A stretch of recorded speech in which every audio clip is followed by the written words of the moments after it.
DaBiTV vam predstavlja top 10 najskupljih životinja na svijetu. 10. Tukan, 5.000 do 10.000 dolara. Ova egzotična vrsta ptice je jako rijetka i izgleda predivno. Ovu vrstu ptice možete pronaći u Srednjoj i Južnoj Americi.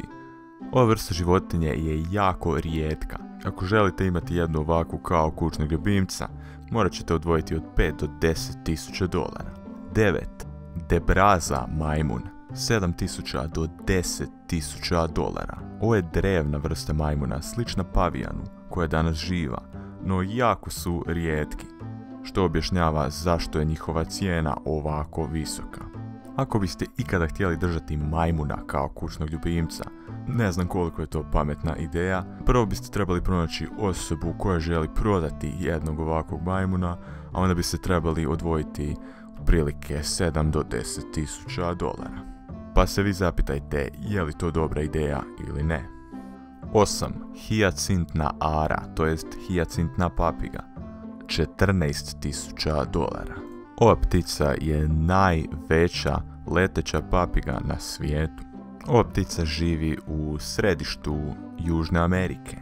Sve manje ovih ptica pronalazimo u divljini, jer ovo je jako popularna kućna životinja za jako bogate ljude. Ova papiga ima toliko jak kljun da može razbiti ljusku kokosa. Ako ste ikad probali otvoriti kokos, znate koliko je to teško. Hrani se voćem i povrćem.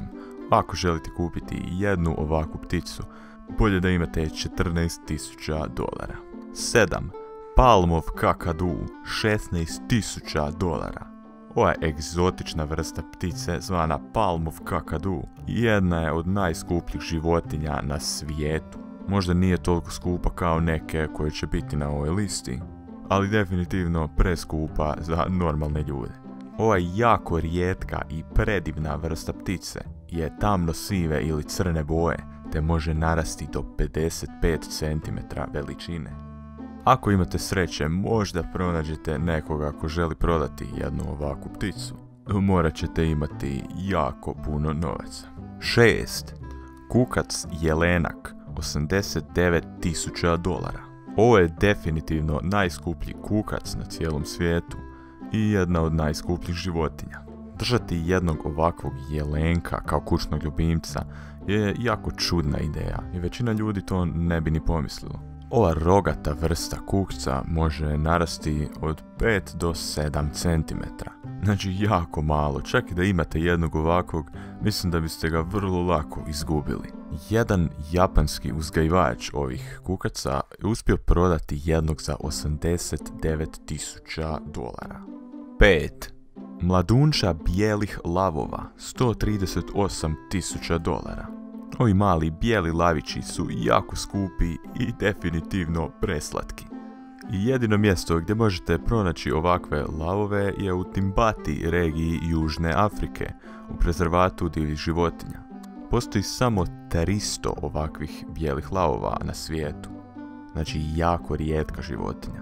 Ako biste htjeli jednog ovakvog držati u svom domu, trebali biste odvojiti 138.000 dolara. 4. Sir Lancelot Encore.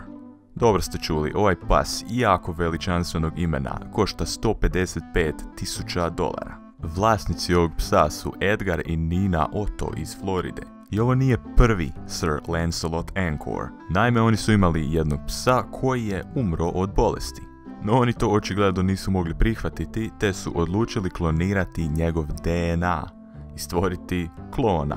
Tako da ovaj pas koji je danas živ je zapravo Sir Lancelot Encore II. I ako biste htjeli kupiti jednog ovakvog, bolje da imate 155.000 dolara. 3. Tibetanski mastif, 582.000 dolara. Tibetanskog mastifa smo već jednom spomenuli u videu najvećih pasa. Taj video možete pogledati ako već niste. No ovaj put radi se o cijeni ovog psa. Naime, prosječna cijena jednog tibetanskog mastifa je $500.000 dolara. Dobro ste čuli, ako planirate kupiti jednog ovakvog tibetanskog mastifa, bolje da imate pun novčanik para. Čak i ako imate dovoljno novca da kupite jednog ovakvog psa, možda nećete imati dosta da bi ga nahranili, pošto je ovo jedna od najvećih vrste pasa, kao što smo već rekli, i sigurno imaju jako velik apetit. 2. Krava Miss Missy, $1.200.000. Ova krava je jedna od 10 najskupljih životinja ikada kupljenih na svijetu. Kad bih samo imao $1.200.000, znate koliko bih krava kupio? Jednu, i to baš ovu. Miss Missy je krava vrste Holstein, koja je 2009. pobjedila na natjecanju za krave. To jest natjecanju koje ljudi održavaju kako bi... Uopće ne razumijem što se ovdje događa. Uglavnom kupuju se jako skupe krave i ova krava je prodana za $1.200.000.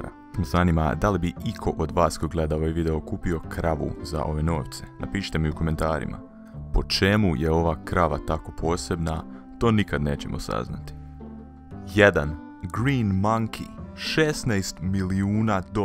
Ovaj konj, čije ime bi u prijevodu značilo zeleni majmun, zapravo nije majmun, već trkači konj.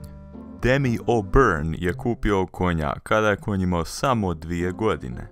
Ovo je inače trkači konj koji dolazi iz kluba Kentucky Derby.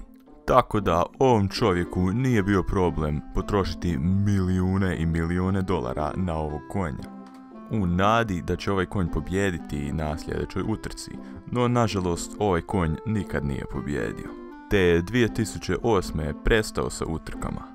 Ako vam se svidio ovaj video, dajte nam jedan like, ostavite koji komentar i pretplatite se na Tabi TV za još ovakvih videa. Pozdrav!